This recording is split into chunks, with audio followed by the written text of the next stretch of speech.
பொதுவாவே படங்கள்ல எல்லாம் போலீஸ வில்லனா காட்டுவாங்க. அதுவே அந்த போலீஸ் ஹீரோவா இருந்தா ஒரு போலீஸ் வாழ்க்கை எவ்வளவு கஷ்டம்னு காட்டுவாங்க. எது எப்படியோ நாம ஒவ்வொரு நாளும் வாழ்க்கையை நிம்மதியா கடக்க காவல்துறை பெரிய காரணம். அதை மறுக்கவே முடியாது. சோ நம்மளோட இந்த கதையில சில நேர்மையான போலீஸ்காரங்களோட உழைப்பையும் நம்ம நாட்டோட ஒரு பொக்கிஷம் தொலைஞ்சு போன பிறகு அதை எப்படி தேடி கண்டுபிடிச்சாங்கிறத பத்தி தான் நாம இப்போ பார்க்க போறோம். சோ கண்டிப்பா இது ஒரு திருடன் போலீஸுக்கான கதை தான். ஆனா இதுல அது மட்டும் இல்ல, இந்த கதையில ஒரு எமோஷன் இருக்கு. நம்ம நாட்டோட பொக்கிஷத்தை பறிகொடுக்கும் போது அது எப்படிப்பட்ட தாக்கத்தை ஏற்படுத்தும் அப்படிங்கிற விஷயத்தையும், ஒரு பொருள் காணாம போனா அதை போலீஸ் கண்டுபிடிக்க என்ன மாதிரியான கஷ்டத்தை அனுபவிக்கிறாங்க, எவ்வளவு முயற்சி பண்ணி ஒரு பொருளை மீட்கிறாங்கன்னு நாம இந்த கதை மூலமா தெரிஞ்சுக்கலாம். இந்த கதையை நீங்க கேட்கும் போது அடுத்து என்ன நடக்கும்னு உங்களுக்கு ஒரு பதட்டம் இருந்துகிட்டே இருக்கும். ஏதோ நாமளே பொருளை தொலைச்ச ஒரு உணர்வு அது கொடுக்கும். யாரு திருடனா இருப்பான்னு நம்மளை சிந்திக்க வைக்கும்.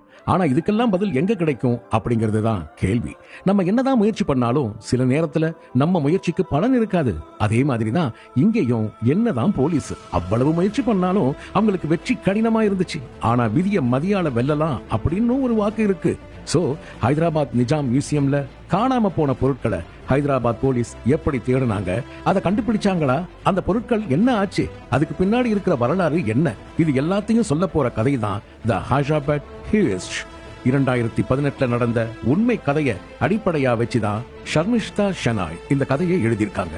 இந்த கதையில ஒவ்வொரு காட்சியும் படங்கள் கற்பனை கதையை விட மிஞ்சி போகிற மாதிரி இருக்கும். உண்மை சம்பவத்தை அடிப்படையா வச்சு எழுதின இந்த கதை கண்டிப்பா நம்ம ஒவ்வொருத்தர் மனசுலையும் ஒரு தாக்கத்தை ஏற்படுத்தும். இந்த கதையை நீங்க கண்டிப்பா ஜாலியா கேட்கலாம். உங்களோட என்டர்டெயின்மெண்ட்டுக்கு நாங்க கேரண்டி. சாதாரண திருட்ட கூட சுலபமா கண்டுபிடிக்கலாமா, ஆனா ஒரு மியூசியம்ல நடந்த திருட்ட கண்டுபிடிக்கவே முடியாதாம். அப்படிப்பட்ட ஒரு திருட்ட குறைந்தபட்ச சாத்தியங்களை வச்சு நம்ம போலீஸ் எப்படி கண்டுபிடிச்சாங்கன்னு நாம கண்டுபிடிக்கிற ஒரு கதை தான் இந்த ஹைதராபாத் ஹீஸ்ட். சோ இன்னும் எதுக்கு வெயிட் பண்ணிக்கிட்டு இருக்கீங்க? நாம ஹைதராபாத் போலீஸோட சேர்ந்து திருடன் யாருன்னு கண்டுபிடிச்சு கிளம்பலாம். ஆனா அந்த திருடன் யாருன்னு தெரிஞ்சா கண்டிப்பா உங்களுக்கு ஷாக்கா இருக்கும். சோ கண்டுபிடிக்க கிளம்பலாம் வாங்க.